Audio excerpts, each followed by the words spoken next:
ہے۔ اب میں آپ کو تکبر کا اثر بتاتی ہوں۔ نمبر 1، دل سخت ہو جاتا ہے۔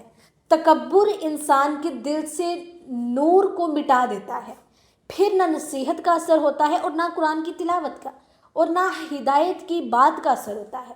لوگوں کے ساتھ رشتے بگڑ جاتے ہیں۔ غرور والا انسان ہر جگہ تنہا رہ جاتا ہے، کیونکہ اس کے پاس محبت نہیں، صرف میں ہوتی ہے، میں، کہ میرے پاس یہ ہے، میں سب سے اوپر ہوں، I am a totally perfect. اس کے پاس صرف میں رہ جاتی ہے۔ اللہ کے نزدیک ذلت ملتی ہے۔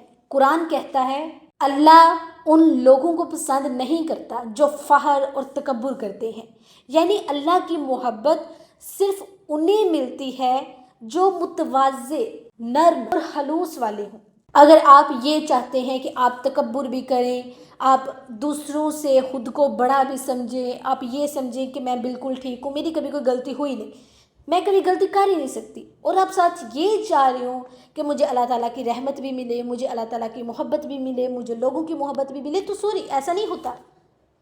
نبی صلی اللہ علیہ وسلم کا اخلاق کیا تھا؟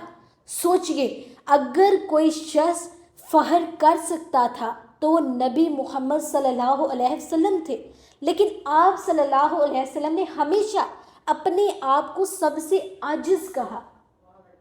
آپ خاک پر بیٹھتے، غریبوں کے ساتھ کھانا کھاتے اور کہتے میں تو ایک غلام کا بیٹا ہوں، میں ویسے ہی کھاتا ہوں جیسے ایک غلام کھاتا ہے، یعنی اصل عزت اس میں نہیں جو اوپر دکھے، بلکہ اس میں ہے جو اللہ کے سامنے جھک جائے۔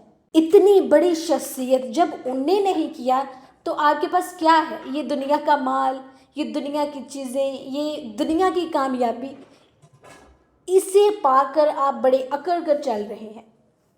افسوس کے ساتھ کوئی فائدہ نہیں ہے۔